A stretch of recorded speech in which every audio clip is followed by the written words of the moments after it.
Michoacán es mejor.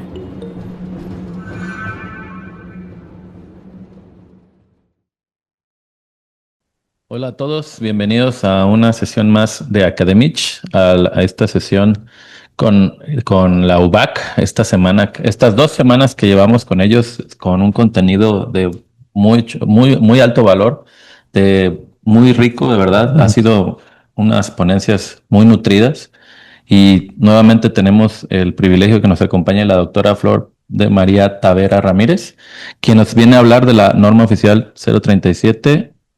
Esta ya la... ¿Cómo es, De, verdad? ¿Cuál es? de seguridad social, ¿de qué me protege? Seguridad social, ¿de qué me protege? Aquí hubo una falla técnica, pero bueno, es nada más así, seguridad social, ¿de qué me protege, verdad? Sí, Bueno, y pues la doctora trae esta información al dente, entonces por favor no se lo pierdan. Muchas gracias por su segunda participación. muchas gracias, al contrario. Bien, buenos días. Pues vamos a platicar ahora de uno de los derechos humanos, creo yo, más importantes, un derecho humano fundamental, que es el acceso a la seguridad social. Y la idea de esta plática es que aquellas personas que tenemos seguridad social sepamos todas las protecciones que tenemos precisamente para ejercer ese derecho, para en algunos casos lamentablemente exigirlo y ejercerlo plenamente. Seguramente encontraremos cosas que no conocíamos que teníamos derechos y bueno, pues esa es la idea, transmitir a todas las personas trabajadoras los derechos que les otorga la seguridad social. Dentro de la ley del seguro social existen dos grandes regímenes. Por un lado está el régimen voluntario y por otro el régimen obligatorio. Este régimen obligatorio se creó inicialmente para los trabajadores, para dar seguridad social a los trabajadores. Sin embargo, también existe la incorporación voluntaria al régimen obligatorio para dar acceso a la seguridad social a aquellas personas que no son trabajadores, sino que son profesionistas independientes, comerciantes, etc. Y existe otro régimen que es la incorporación continuación voluntaria del régimen obligatorio, que es para aquellos trabajadores que ya no están en una relación laboral, pero desean seguir contribuyendo para tener derecho a una pensión. Dentro del régimen obligatorio del Seguro Social, que es el que nos vamos a enfocar en este momento, la protección es de 5 seguros. Vamos a platicar de cada uno de esos 5 seguros. Algunos ofrecen prestaciones económicas, algunos ofrecen prestaciones nada más en especie. Vamos a revisar cada uno de ellos. Y tener derecho a seguridad social, tener acceso a la seguridad social es un derecho de los trabajadores. Lamentablemente en México tenemos un alto índice de informalidad laboral. Solamente 4 de cada 10 trabajadores tienen seguro social. Entonces eso hace que 6 trabajadores que tienen derecho, su patrón no los está asegurando. Y ese es uno de los grandes retos que tenemos como país, la formalización de la vida laboral. Cuando un trabajador es asegurado en el régimen obligatorio del Seguro Social, también tiene derecho a las aportaciones que hace su patrón al Infonavit, el Instituto Nacional del Fondo para la Vivienda de los Trabajadores, a través del cual el trabajador va a poder solicitar un crédito para adquirir una vivienda, para construir, para adquirir un terreno con miras a posteriormente construir. Y bueno, la ley del Infonavit ha sufrido algunos cambios en este año que serán materia pues de otra sesión. Vamos entonces a revisar cada uno de los 5 seguros del régimen obligatorio del Seguro Social. Comenzamos con el seguro más común, tal vez es el más conocido y por lo mismo es tal vez el más valorado, el seguro de enfermedades y maternidad. Algunos patrones me dicen, oye, es que creo que es más barato y mejor para mis trabajadores que les contrate un seguro de gastos médicos mayores, porque van a atenderse en la iniciativa privada, sin filas, de manera rápida. Bueno, qué padre que como patrón lo puedas hacer, pero no creamos que comprando un seguro de gastos médicos mayores ya estamos dando seguridad social, porque este seguro de enfermedades solamente es una parte de la seguridad social, no es toda la seguridad social. Entonces, tiene diferencias también la atención privada a través del Seguro Social.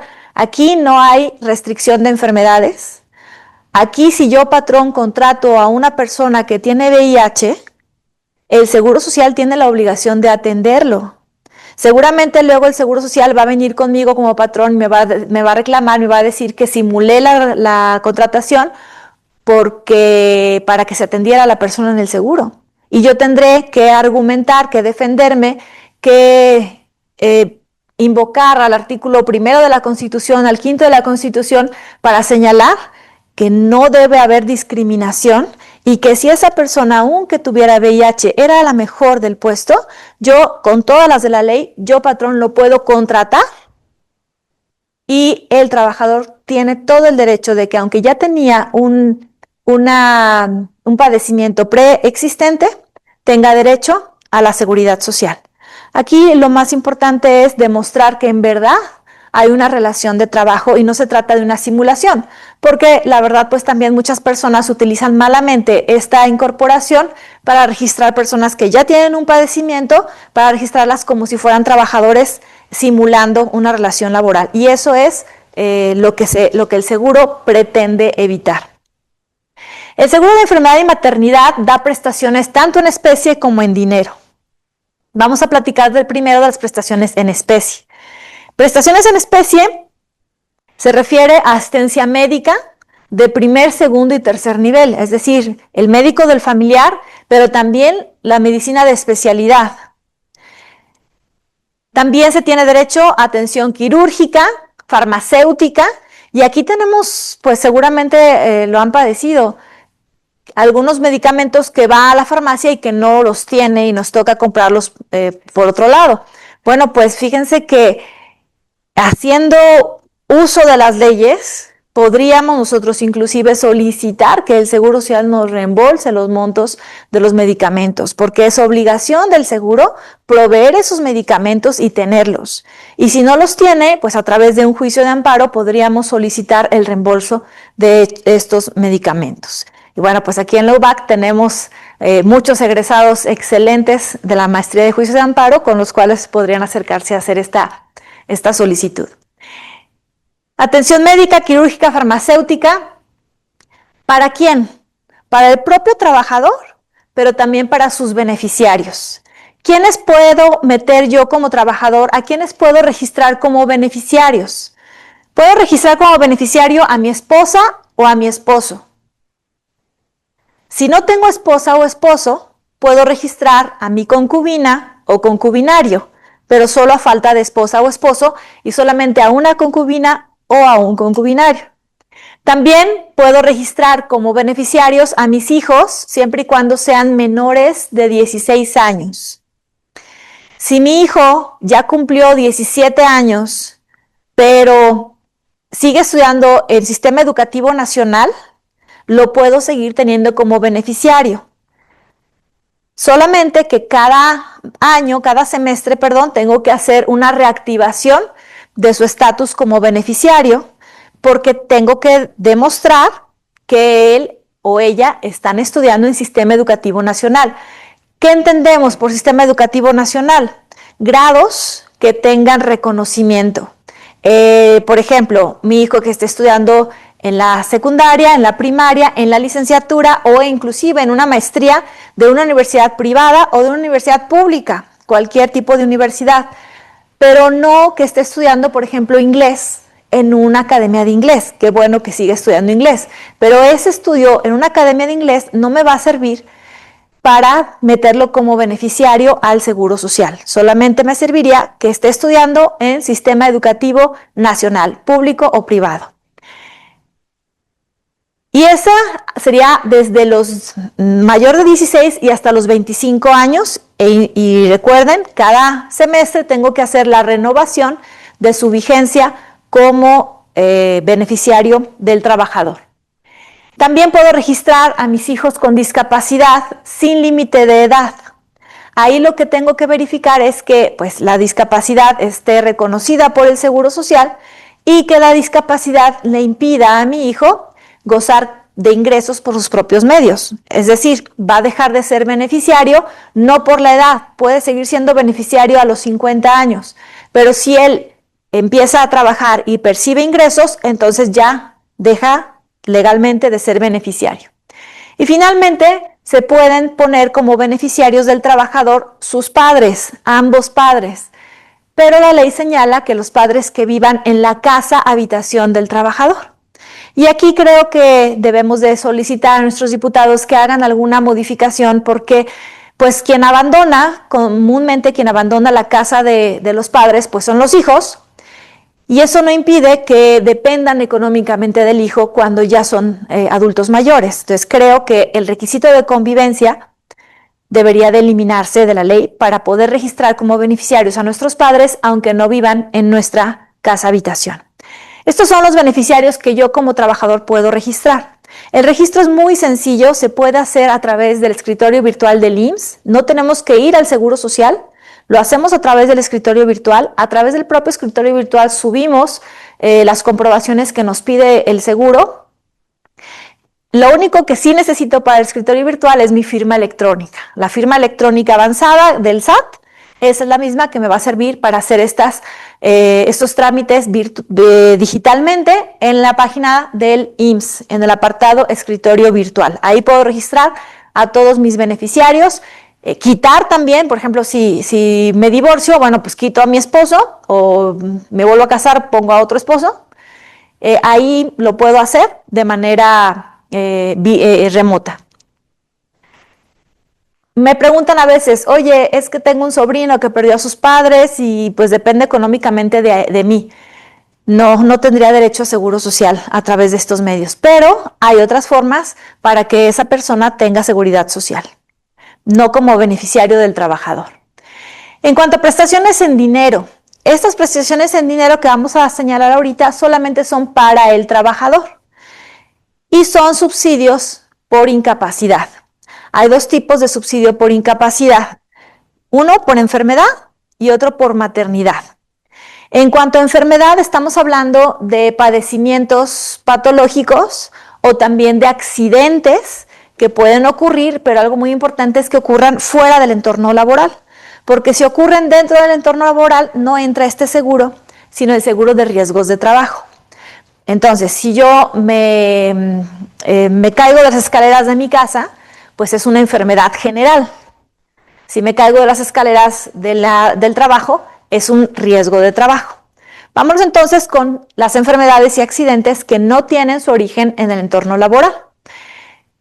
Cuando yo padezco una enfermedad o sufro un accidente, voy al Seguro Social, el médico me atiende y valorando mi estado puede determinar que tenga derecho a una incapacidad que me va a permitir descansar y no ir a mi trabajo. Como tal vez ustedes sepan, una de las causas de rescisión, de terminación de contrato de trabajo sin responsabilidad para el patrón es acumular más de 3 faltas en un periodo de 30 días. Pero ningún trabajador puede ser despedido de su trabajo si falta, pero tiene una incapacidad del Seguro Social, que sea una incapacidad del Seguro Social. Esta incapacidad del Seguro Social, entonces, es digamos, un justificante para faltar al trabajo. Pero cuando nosotros faltamos al trabajo, pues no tenemos derecho de que nos paguen, porque independientemente de la causa de faltar, no se está prestando el servicio. Y la ley no señala, más que en algunos casos muy específicos, cuando, aunque no se preste el servicio, se tiene que pagar. Entonces, yo como trabajador, pues ya no me combino porque estoy enfermo y sin dinero porque no me va a pagar el patrón. Pues precisamente es donde entra el subsidio del Seguro Social. No te paga el patrón porque no está obligado, pero quien te va a pagar es el Seguro Social. Nada más que el Seguro Social no va a pagarme lo mismo que me paga el patrón. El Seguro Social, por incapacidad, por enfermedad general, solamente paga una indemnización del 60%. No te paga el 100% del salario. Oye, ¿y le puedo ir a pedir al patrón el otro 40%? No, no es obligación del patrón pagar por un servicio que no recibió. Es obligación del Seguro Social pagar ese 60%. ¿Y por qué nada más el 60%? Por disposición expresa de ley. ¿A quién le podemos solicitar que no sea el 60, sino que sea una cantidad superior, que sea el 100, pues a nuestros legisladores, porque así es como marca la ley, el 60%. Me ha tocado escuchar personas del seguro que dicen, pues pídele el otro 40 a tu patrón. No, el patrón no está obligado a pagar el otro 40. Este 60% es sobre el salario base de cotización que tenía el trabajador al momento de tener la incapacidad. Y se paga a partir del cuarto día. Y ahí hay otra cosa compleja para el trabajador, porque el día 1, 2 y 3, el patrón no paga porque no recibió el servicio, pero el Seguro Social tampoco paga. ¿Y le puedo exigir a mi trabajador, a mi patrón, que me pague esos 3 días? No. Hay patrones que lo tienen dentro de sus políticas, pero es ya una prestación superior a las de la ley. Y hay que valorar esas empresas que de una manera muy humana pues le dan este beneficio al trabajador de pagarle los 3 días que el seguro no le paga, pero no es obligación del patrón hacerlo. Y otra restricción, se pide una antigüedad mínima de 4 semanas cotizadas. Es decir, si yo entro a trabajar hoy, mañana me enfermo y me dan una incapacidad de 7 días, lo más que voy a lograr es que no pierda mi trabajo, pero no me va a pagar ni el patrón, ni me va a pagar el Seguro Social. Por disposición expresa de ley, ¿a quién le podemos solicitar cambiar todo esto? A los legisladores. Si es un trabajador eventual, no se piden 4 semanas cotizadas. 4 semanas, pues es prácticamente un mes. A un trabajador eventual se le piden que tenga 6 semanas. ¿Por qué se le piden más? Se le piden más semanas, pero pueden ser con varios patrones y puede ser en un periodo de 4 meses. Entonces no es que como los trabajadores eventuales brincan de un patrón a otro, entonces puede juntar esas 6 semanas necesarias para tener derecho al subsidio con varios patrones dentro de los 4 meses anteriores. Y hay veces que me dice el patrón, sí. Duda, ahorita que menciona eso, ya ve que según el patrón da cierto seguro. Uno puede ser el ISSSTE y el otro puede ser el IMSS. ¿Hay manera después de empatarlos o cómo lo puede ver uno para la jubilación? En cuanto a pensiones, sí, se pueden juntar tanto las semanas como el monto ahorrado en la Afore, se pueden juntar para la pensión. Sin importar el tipo ¿cómo se llama? De modo que cotiza. ¿Cómo se le denomina? Se me olvidó el término. Sí, las personas que estuvieron registradas en el Seguro Social antes del 1 de julio del 97, digamos que a ellos no les conviene juntar su pensión del IMSS con la pensión del ISSSTE, no les convendría. Pero las personas que están registradas después del 1 de julio del 77, sí les conviene juntar tanto las semanas cotizadas como el monto ahorrado de la Afore. ¿Sí? En el caso de los del 97, ¿cómo ajustas o qué es lo que convendría? ¿Sabe? Cuando te pensionas, sí, te conviene invocar la ley 73 para que te pensiones con ley 73 y no con la ley actual. Ah, ok. ¿Y eso ya es posible? ¿O? Sí. Por ejemplo, vi que el gobierno pasado de federal, antes de concluir el mandato, o la administración pasada, y sí, estaban ahí, gestionando la iniciativa de que todos volviéramos al régimen anterior. ¿Eso sabes si continúa o en qué proceso? No es tal que se volviera al régimen anterior. Es una reforma que sí pasó, que está actualmente, que se llama Pensiones del Bienestar, pero no es regresar al régimen anterior. Es con el régimen actual, pero ¿saben qué? Nos estamos saliendo un montón del tema. Entonces, si quieren, mejor avanzamos y mejor damos otra sesión de pensiones, porque si no nos podemos, o sea, de pensiones, ya ven que el año pasado dimos 2 sesiones de pensiones, porque sí hay muchas aristas y muy complejas, entonces con todo gusto podemos programar 2 sesiones de pensiones con preguntas la próxima. Sí, porque ahorita estamos en el seguro de enfermedad y maternidad. ¿Qué es lo máximo de tiempo que puedo estar yo incapacitado por enfermedad general? 52 semanas, que se pueden prorrogar 26 semanas más. Después de esto ya el médico debe de decidir si le quita las incapacidades al trabajador, es decir, que ya esté listo para seguir trabajando, o si se le da un certificado de invalidez, con lo cual entraría el seguro de invalidez y vida y por lo tanto la pensión por invalidez y se terminaría la relación laboral si es que el trabajador pues ya no está en condiciones de continuar su labor. Durante el tiempo de la incapacidad, el trabajador no debe de realizar una actividad laboral y que se le pague por esto. Y el pago de subsidio va a estar disponible dentro de los 30 días siguientes en el banco. No quiere decir que si no los va a cobrar ya los haya perdido, sino que si no los va a cobrar en 30 días, tiene que volver al seguro a solicitar que se active el monto para que lo pueda cobrar. Tiene él hasta un año para hacer el cobro. Y también ya el Seguro Social se ha modernizado y tiene también la posibilidad en algunos casos, como por ejemplo cuando hubo la contingencia de COVID, que el pago de este subsidio se les hacía a los trabajadores vía depósito a su cuenta de nómina para que no tuvieran que ir físicamente al banco a retirar el dinero.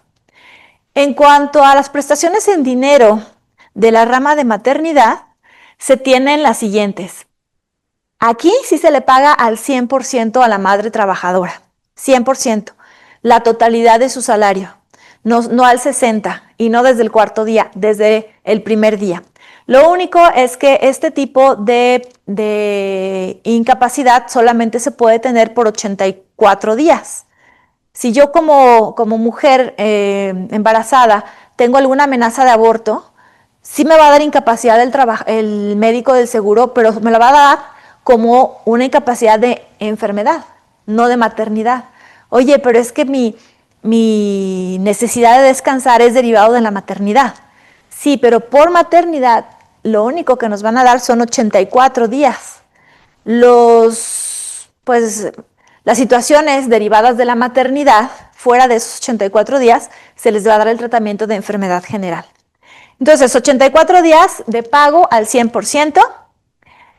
Y ya es posible transferir, la ley nos dice que debemos descansar 42 días antes y 42 días después del parto. Pero ya nos dice, el Seguro Social nos permite que traslademos unas semanas de antes de que nazca nuestro bebé a mejor disfrutarlas cuando ya haya nacido nuestro bebé.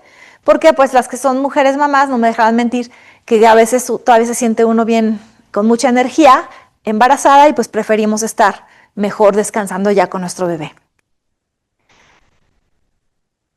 Lo que les comentaba de las incapacidades por enlace, se pagan al 60%, no al 100%.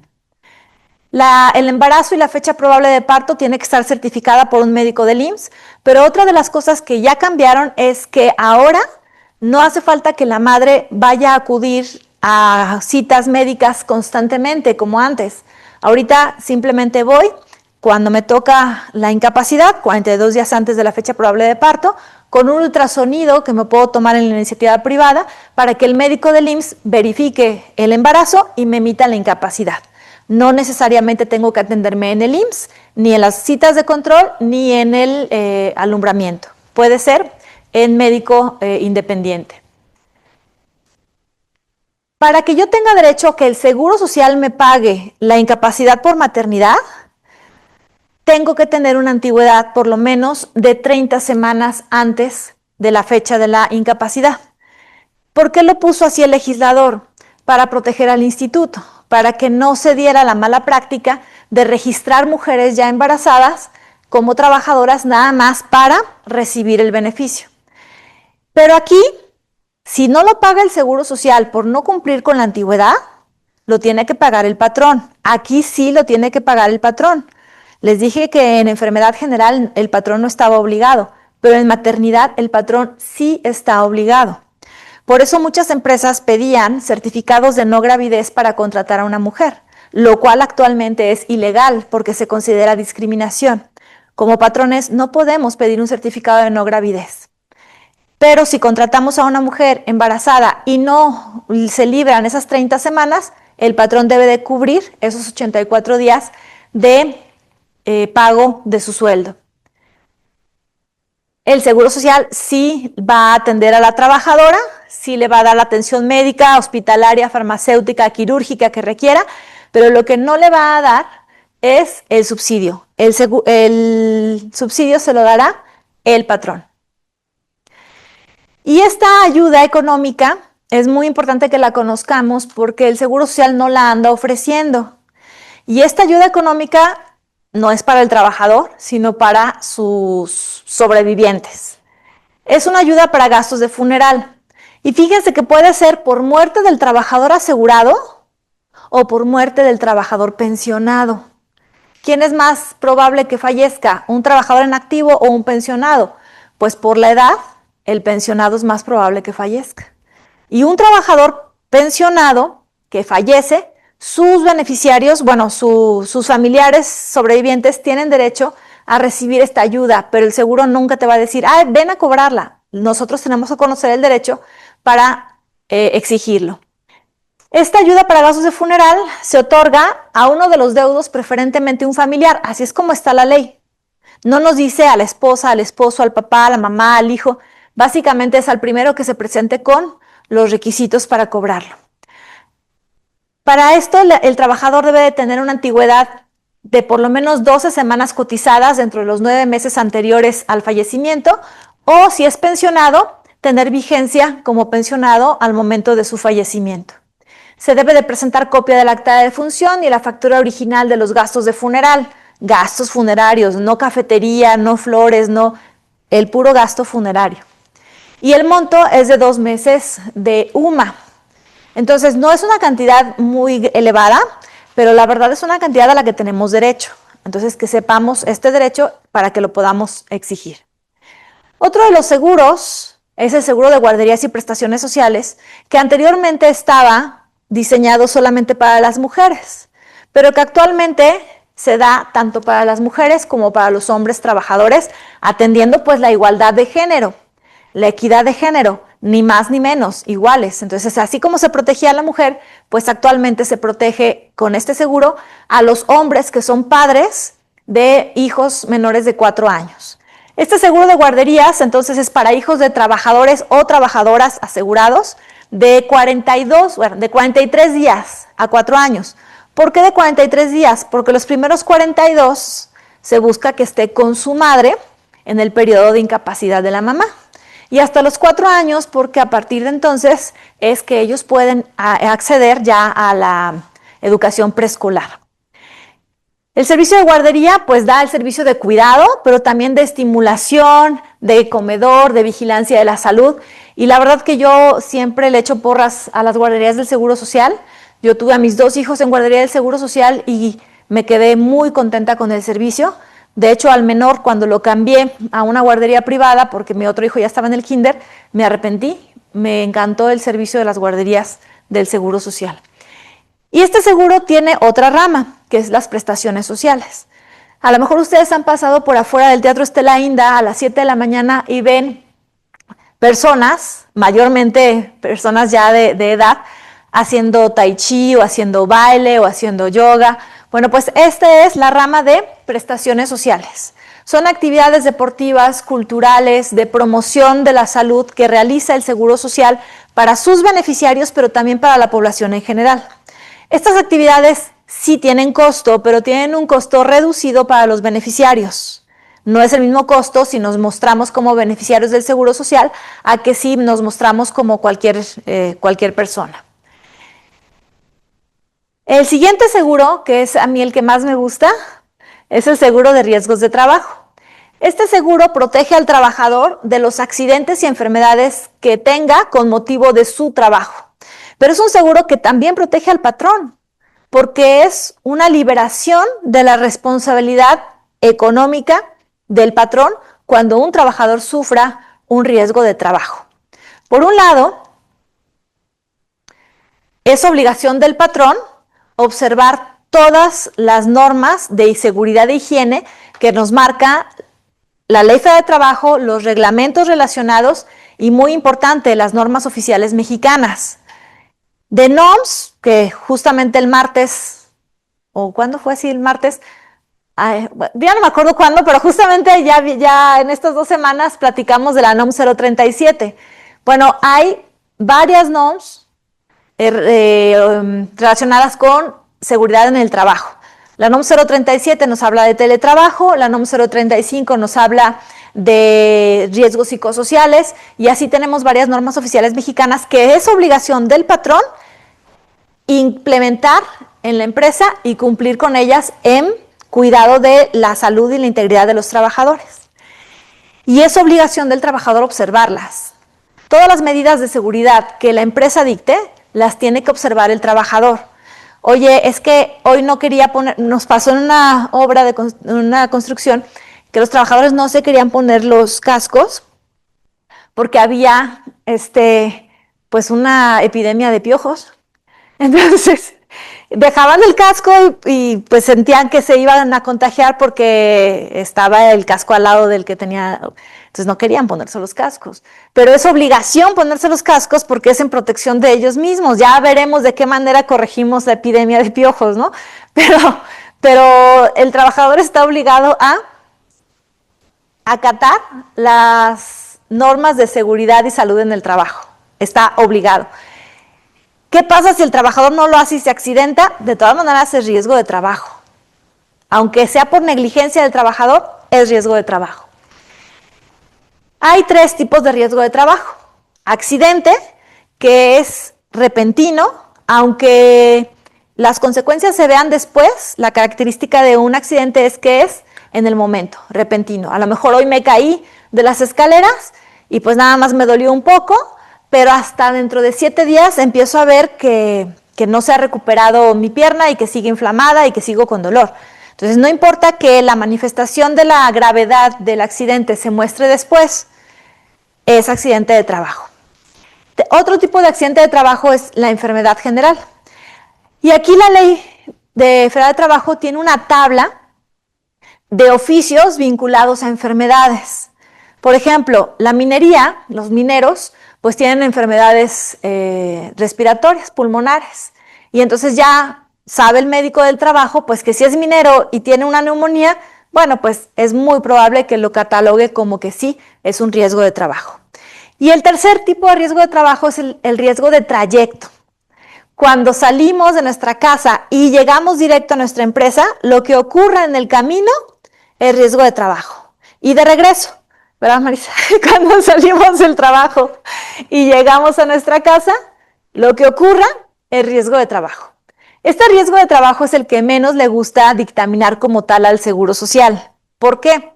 Porque como no tiene el patrón manera de cuidar al trabajador en el trayecto, así como sí tiene manera de cuidar al trabajador cuando está haciendo su trabajo dentro del trabajo, este tipo de seguro, este tipo de accidente, el seguro, más bien el legislador, no lo mete en el incremento de la prima de riesgo de trabajo. Es decir, si un trabajador se me accidenta en el trayecto, yo como patrón no voy a tener incrementada mi prima de riesgo de trabajo, a diferencia de que si un trabajador se me accidenta en planta, podría incrementarse mi prima de riesgo de trabajo.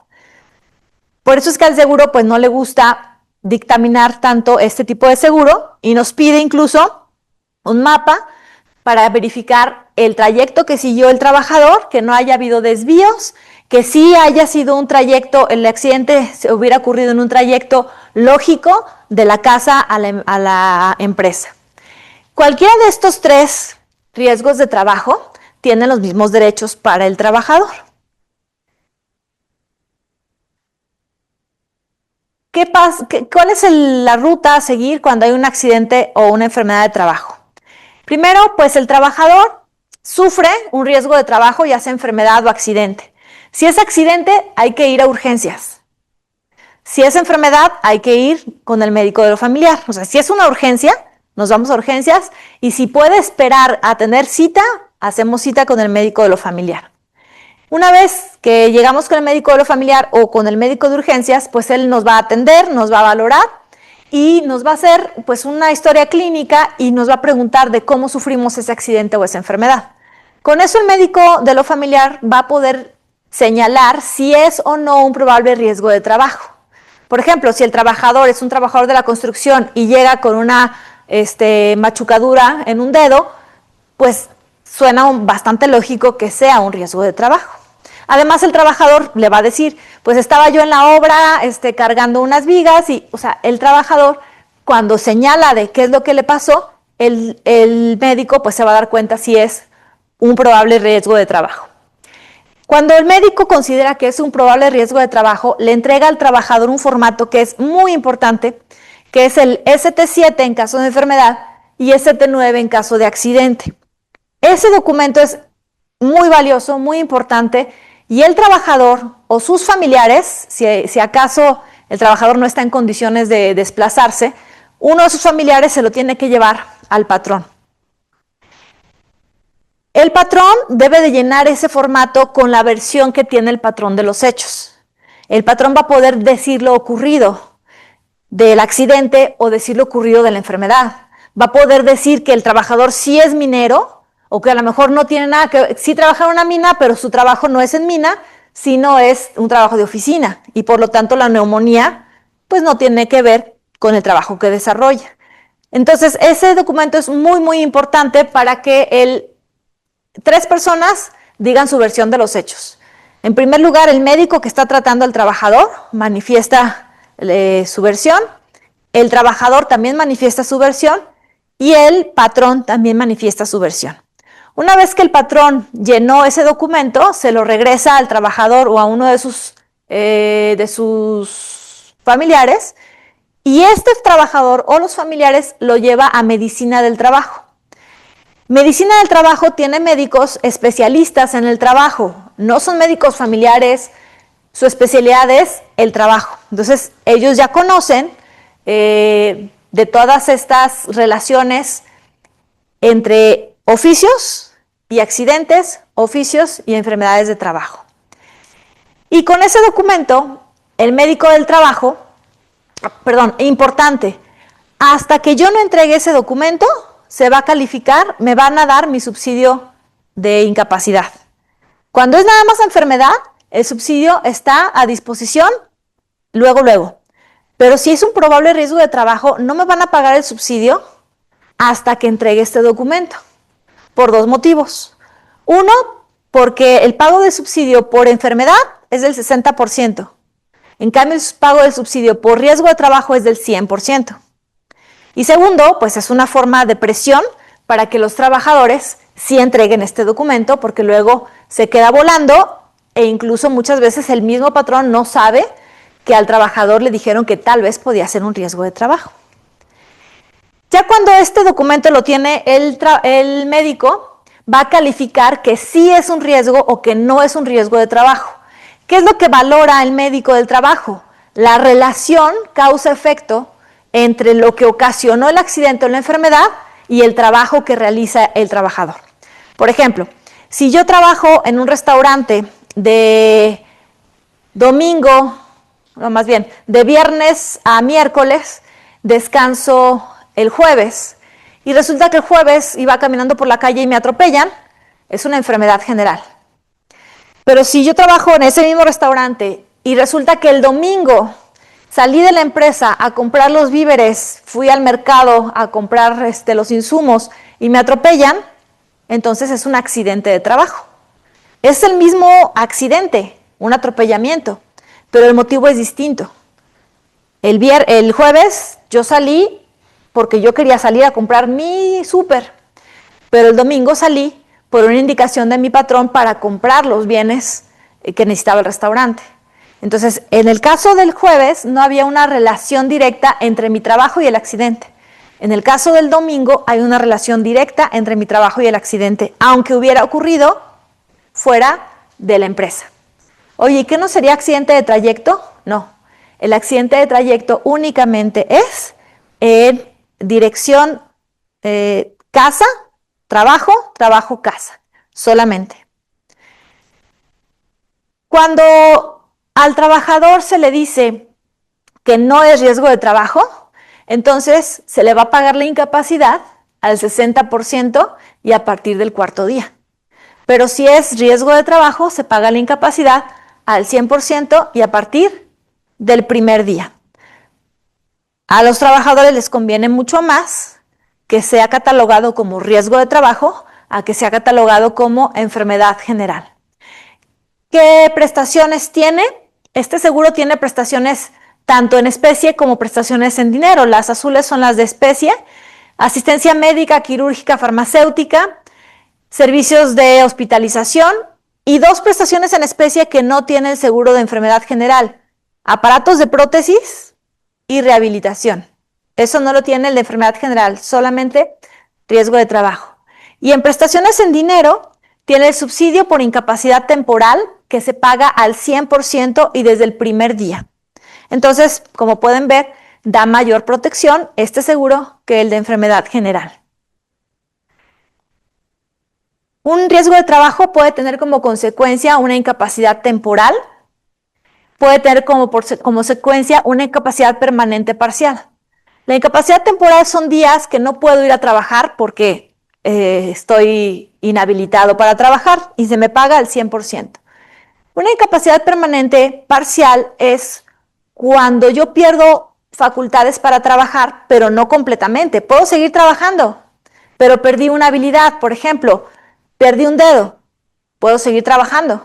A lo mejor, si soy pianista, pues ya no voy a poder trabajar de pianista, pero voy a poder trabajar de otra cosa. Y entonces, esa incapacidad permanente parcial me va a dar una pensión por la pérdida de este dedo. Si mi porcentaje de disminución de habilidades es mayor del 50%, la pensión va a ser de toda la vida. Si es del 25 al 50%, puedo elegir entre una pensión vitalicia o una indemnización global. Y si es de menos de 25%, tengo una indemnización global. ¿Qué es la indemnización global? En vez de una pensión vitalicia, es el monto de 5 anualidades de la pensión en una sola exhibición. O puede ser una incapacidad permanente parcial.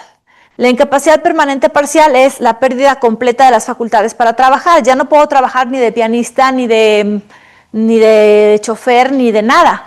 Y entonces tengo derecho a una incapacidad del valor del 70% de mi salario.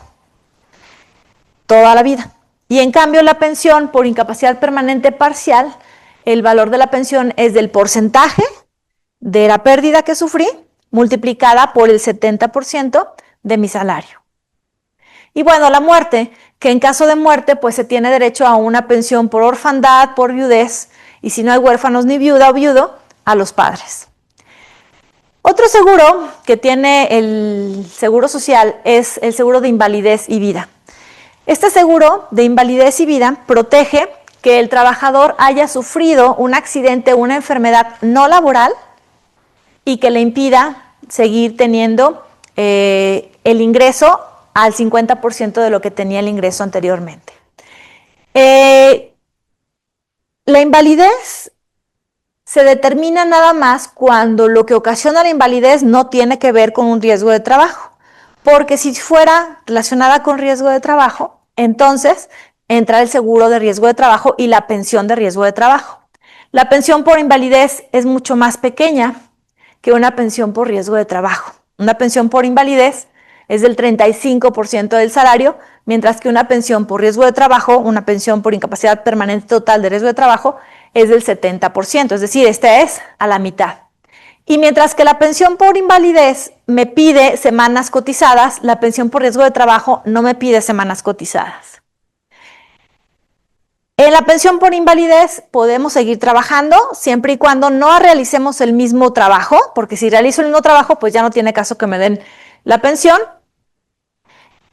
Y cuando fallece un trabajador que no sea por riesgo de trabajo, entran las pensiones de sobrevivientes, por viudez, por orfandad, y si no hay viuda o viudo huérfanos, para los ascendientes. Otro seguro, el seguro de cesantía avanzada y vejez, que es el seguro de las pensiones por edad. Hemos visto pensiones por riesgo de trabajo, pensiones por invalidez, y estas son las pensiones por edad, que son pues a lo que todo el mundo desearíamos, llegar a pensionarnos por edad y no porque haya ocurrido una enfermedad o un accidente que nos haga terminar nuestra vida laboral antes. Las pensiones por el seguro de cesantía avanzada y vejez tienen varias connotaciones y por eso ya hemos dado aquí a través de Academich pláticas sobre pensiones y con todo gusto podemos volver a darlas porque es un tema bastante amplio y que pues nos interesa a muchas personas. Y aquí tenemos un parteaguas. El parteaguas es el 1 de julio de 1997. ¿Por qué? Porque a partir de esa fecha inició en vigor la ley nueva, la ley que cambia sustancialmente el esquema pensionario en México. La ley 73 tenía un esquema pensionario que se calcula de acuerdo con el ingreso obtenido en los últimos 5 años y que solamente pedía 500 semanas cotizadas para poderse pensionar. 500 semanas cotizadas son 10 años de trabajo. La verdad es muy poco lo que se pedía en la ley anterior para podernos pensionar. Muchas personas que se pueden pensionar con ley 73 piensan que van a poderse pensionar con 80,000 pesos porque hay mucha publicidad sobre eso. Pero lo que da una pensión muy alta en la ley 73 son 2 factores. Uno, la cotización de los últimos 5 años. Ese es un factor. Que yo tenga un salario alto en los 5 años antes de pensionarme. Y el otro factor es el número de semanas cotizadas. Si yo tengo en los últimos 5 años un salario diario topado de 2,500 pesos, pero nada más tengo 500 semanas cotizadas, mi pensión no va a ser alta. ¿Por qué? Porque me falta, mientras más semanas cotizadas tenga, mejor pensión voy a tener. ¿Quiénes se pueden pensionar con ley 73? Se pueden pensionar aquellas personas que generaron derechos en el régimen obligatorio del Seguro Social como trabajadores antes del 1 de julio de 1997. ¿Cómo puedo saber yo si alguien me registró antes del 1 de julio de 1997? Muchas personas creen que lo pueden saber a través de su número de seguridad social, porque nuestro número de seguridad social viene en los 2 primeros dígitos, la delegación en la subdelegación del seguro donde me registré. Los segundos, el año de nacimiento, segundo par. El tercer par, el año que me generaron el número de registro, el número de seguridad social. Pero yo puedo haber generado mi número de seguridad social por un motivo distinto a haber iniciado a trabajar. Entonces, solamente puedo saber si entro o no en este beneficio de pensionarme con el 73, consultando si tengo la hoja rosa que se daba en ese entonces para las altas de los trabajadores o preguntándole al propio Seguro Social. ¿Cómo le pregunto? En el mismo escritorio virtual hay un apartado donde yo puedo consultar las semanas cotizadas. Esa consulta de semanas cotizadas no ocupan la firma electrónica. Con poner su CURP y su correo electrónico, con eso van a poder consultar sus semanas cotizadas, que les va a decir con qué patrones han trabajado, con qué salarios los ha tenido cada patrón y desde cuándo iniciaron a trabajar. Y ese desde cuándo, si ustedes iniciaron a trabajar antes del 1 de julio del 97, son de la generación en transición, es decir, de la generación que se va a poder pensionar con la ley anterior. La pensión con la ley 73 es más benéfica que la pensión con la ley actual, porque con la ley actual se piden más requisitos de semanas cotizadas y además con la ley actual no me pensiona el Seguro Social. Me pensiono, digamos, yo solito, con base al dinero que tengo ahorrado en mi Afore. Con la ley 73 no importa cuánto tenga ahorrado en la Afore. El cálculo no tiene nada que ver lo que tenga ahorrado en la Afore. Con la ley 97, mi pensión va a estar dada por el dinero que tengo ahorrado en mi Afore.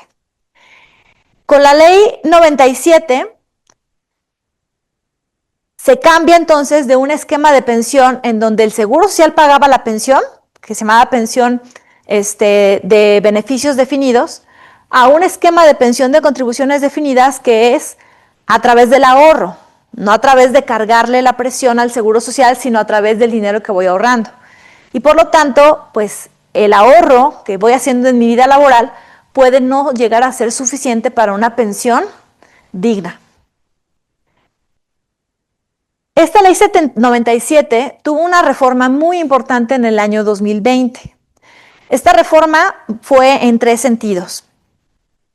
Primera, la ley 97 nos pedía, en lugar de 500 semanas, 1,250 semanas cotizadas para poderme pensionar. Con la reforma se bajó el número de semanas cotizadas a 1,000. Entonces ya me piden 20 años para poderme pensionar, no 10 como anteriormente. Segundo, como a lo mejor el monto que tengo en mi Afore no me va a dar para una pensión digna, entra el concepto de pensión mínima garantizada, que es el apoyo del Estado para que cuando el dinero de tu Afore no sea suficiente para tu pensión, se toma el dinero del Afore y el Estado pone lo demás para que te pensiones con por lo menos cierta cantidad. Antes de la reforma de 2020, la pensión mínima garantizada mensual era como de 3,500 pesos. Con la reforma de 2020, la pensión mínima garantizada mensual va desde 2,800 pesos, híjole, más pequeña, ahorita les explico por qué, hasta 8,000 pesos. ¿De qué depende? De la edad en que te pensiones, de las semanas cotizadas que tengas y del salario con el que has estado cotizando durante toda tu vida laboral. Mientras estos 3 sean mayores, mayor es el monto de tu pensión garantizada. Pero si mi bolsita que tengo, que se llama Afore, me alcanza para una pensión de 20,000 pesos, pues me pensiono con eso, con 20,000 pesos. La pensión garantizada solamente es cuando para cuando mi bolsita que se llama Afore no me alcanza, el Estado entra con lo demás para que tenga por lo menos esa pensión. Y la pensión mínima garantizada más pequeña es de 2,000 y tantos pesos. ¿Por qué es más baja que la de antes de la reforma? Porque esa pensión más pequeña es solamente para los trabajadores que no llegaron a las 1,250 semanas cotizadas. Si no hubiera habido la reforma, ellos ni siquiera hubieran podido tener una pensión garantizada. Entonces, aparentemente es una cantidad menor, pero es más bien subirlos a esos trabajadores al derecho de tener una pensión garantizada. Y el tercer eje de la reforma es, bueno, si queremos mejores pensiones, tenemos que ahorrar más. ¿Y cómo se va a ahorrar más? Pues hay que pasar el sombrero con el patrón y con el Estado, dependiendo del salario del trabajador, para que uno de los dos vaya poniendo más moneditas en la alcancía que se llama Afore del trabajador. Esos son los 3 ejes de la reforma de pensiones.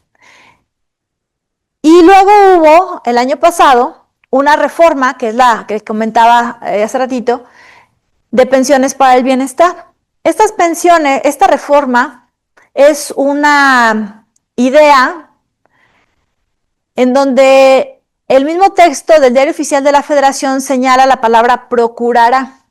Es una procuración, no es una garantía de derechos. Es una procuración que está sometida a la suficiencia presupuestaria, hasta para cuánto me va a alcanzar.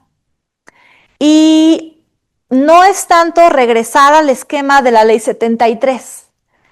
Lo que busca esta reforma es que los trabajadores que se van a pensionar con ley actual y que el monto de su pensión sea menor a su salario, con el monto de pensiones para el bienestar se pueda entregar lo necesario para que se pensionen con el mismo salario que tenían hasta por 16,000 pesos. Es decir, si yo tenía un salario, mi último salario era de 20,000, pues y mi pensión va a ser de 10,000, este fondo de pensiones pone lo necesario para que mi pensión no sea de 20,000 porque está topada a 16,000.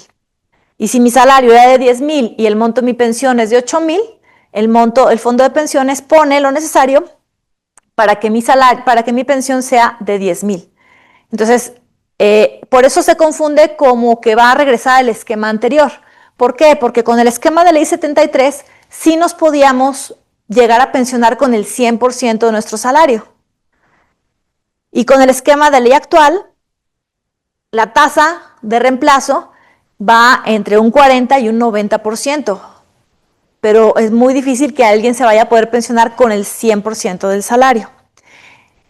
Ahora, ¿por qué digo que esta reforma es procurará, porque así lo dice el mismo diario oficial cuando se publicó, porque el dinero que haría falta para hacer estos complementos, para que los trabajadores se puedan pensionar con el último salario, va a salir de un fondo de pensiones para el bienestar. Y ese fondo de pensiones para el bienestar se alimenta principalmente de los recursos de la Afore que nadie reclamó, el dinero de la Afore que ningún trabajador pidió, pero también de los fideicomisos que se han extinguido. Y el problema es que, pues, ¿cuántas veces se extinguen los fideicomisos? Una. Entonces, el Fondo de Pensiones para el Bienestar no es un fondo que se vaya a estar alimentando y alimentando y alimentando y alimentando cada año. Por lo tanto, no va a haber recursos suficientes para garantizar el pago de la pensión al 100% de los trabajadores, ¿sí? Entonces, por eso a veces ni me gusta hablar mucho de esto porque creo que al final va a ser letra muerta y ni para qué nos esperanzamos con lograr pensionarnos invocando esta reforma de 2024, no va a alcanzar el dinero para hacerlo. Pero bueno, creo que la reforma de 2020 es una reforma que va a apoyar mucho la mejora de pensiones para los trabajadores que se pueden pensionar nada más con la ley 97. Y bien, pues esto sería todo de mi parte. Recordarles mi correo electrónico por si se quedan con alguna duda. Luego hacemos otra sesión nada más de pensiones. Y pues recordarles también que en la Universidad Vasco de Quiroga tenemos más de 20 maestrías de todas las áreas del conocimiento. Tenemos del área de la salud, del área de negocios, de derecho, de educación, de arte, de tecnología. Vengan a conocer nuestras ofertas educativas. Tenemos también clases maestras casi todos los viernes. Pueden seguirnos en redes, posgrados UBAC. Pueden entrar a la página de ubac.edu.mx y conocer nuestra oferta educativa, que son ofertas muy serias de una universidad sólida. Muchas gracias. Gracias.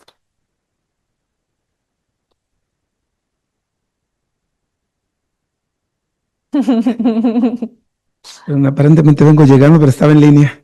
Muy bien. Pero tengo una duda de cuando hablo de los accidentes.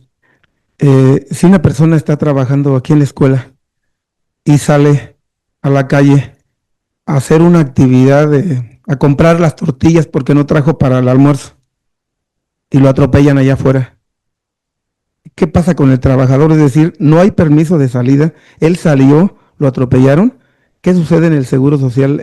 Acaba de suceder y me preocupa pues esta situación aquí en la escuela, desde su punto de vista. Sí, yo creo que ahí se podría solicitar al seguro, pero sería a través de medio de defensa, que no fuera catalogado como riesgo de trabajo, porque si bien estaba en horario laboral, el trabajador no tenía permiso de salir.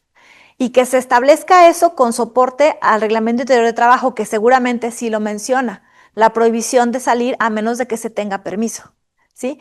Entonces yo creo que sí es bastante defendible que no se catalogue como riesgo de trabajo. Muchas gracias. Con gusto. Para el trabajador está bastante accesible el tener esos protocolos de cuidado. Para un nuevo emprendimiento, por ejemplo, ¿cómo se puede hacer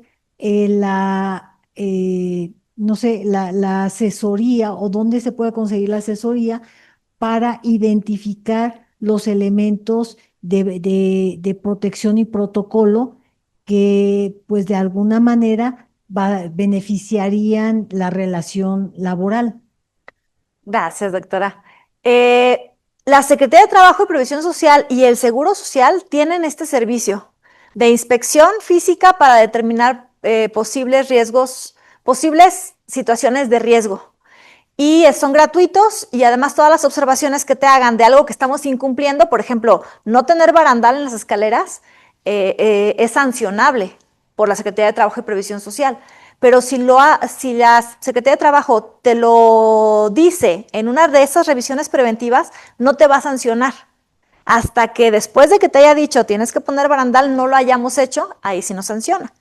Entonces se puede acercar tanto a la Secretaría de Trabajo como al Seguro Social a solicitar una inspección y acercarnos mucho a las normas oficiales mexicanas, porque ahí de verdad son parámetros muy puntuales de seguridad que se tienen que observar.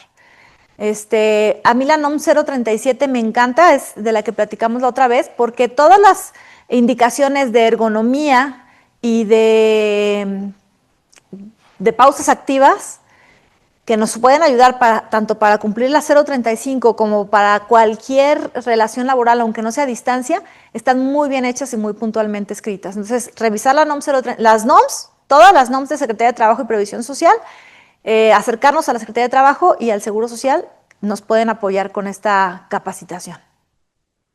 Gracias.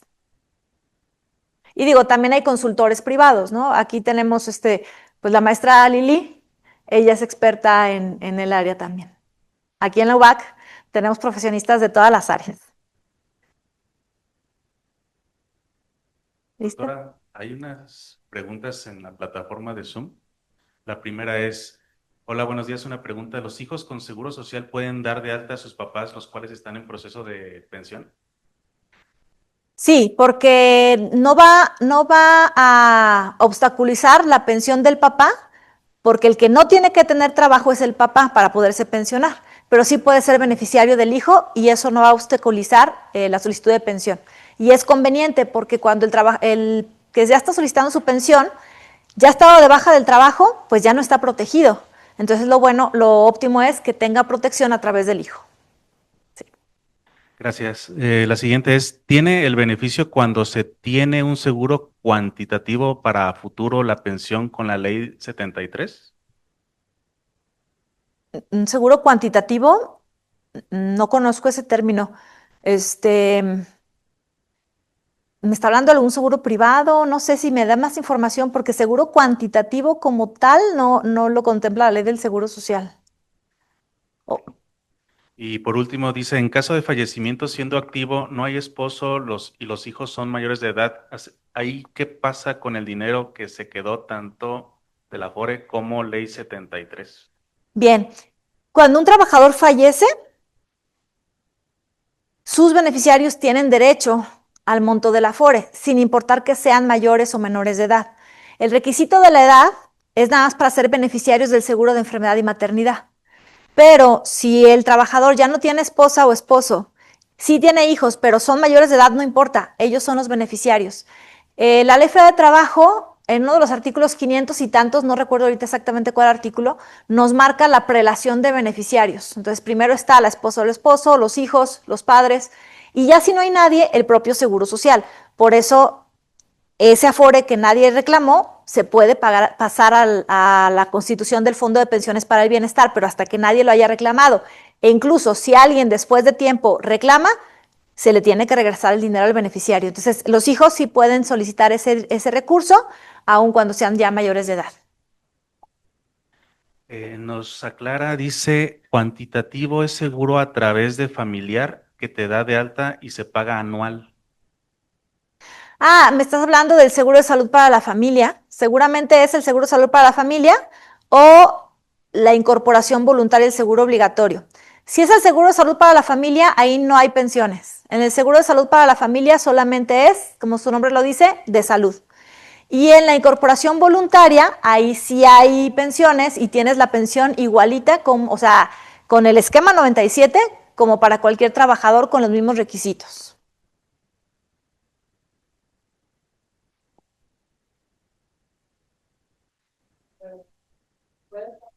¿De trabajadora a ser voluntaria? Sí, puedes pasar de trabajadora a ser voluntaria. Nada más que tienes que haber terminado ya la relación laboral, no tener una relación vigente para incorporarte voluntariamente o para hacer la continuación voluntaria. Ahí hay que valorar qué es lo que quieres. Si lo que quieres es la protección completa de seguridad social o nada más pensionarte. Si lo que quieres nada más es pensionarte, te conviene más la continuación voluntaria, porque en la incorporación voluntaria pagas los 5 seguros. En cambio, en la continuación voluntaria nada más pagas el seguro de invalidez y el seguro de cesantía avanzada y vejez para pensionarte. Listo, serían todas las preguntas, doctora. Muchas gracias por esta información. Luego, habemos quienes a cierta edad no le damos ese valor, esa importancia, pero Sí. deberíamos de estar informados y poner atención, incluso los que están detrás de cámaras, ahí esos chavos de 25 años o menos, Y también jóvenes. deberían de revisar esto. Pero sí, normalmente en esta cultura que tenemos en países latinos, pues De falta de prevención. de habla hispana más bien es el término, es falta de prevención y de planeación, ¿no? Ujú. Entonces, pero ni hablar. Pues muchas gracias por este contenido que nos viene a traer y ya sabe, en el protocolo que para mí es un gusto otorgarle el presente reconocimiento a la doctora Flor de María Tavera Ramírez por su valiosa intervención en la Academia de Michoacán, Academich, en la ponencia titulada, en la capacitación titulada Seguridad Social, ¿de qué me protejo? Fue realizada el día de hoy, 25 de junio del 2025 en la Universidad Vasco de Quiroga. Muchas gracias a usted también que se ha llevado exitosamente estas semanas con ustedes, con los de posgrados. Gracias. Y bueno, su nombre lo dice, son de posgrados y saben bastante sobre el tema, tienen bastante expertise. Y pues se lo traigo a nombre del gobierno del estado y firmado por mi directora. Muchas gracias. Gracias a usted, doctora. Bueno, pues vamos a mitad de semana. No se pierdan otra sesión más aquí desde la UBAC. Y nos vemos en la siguiente.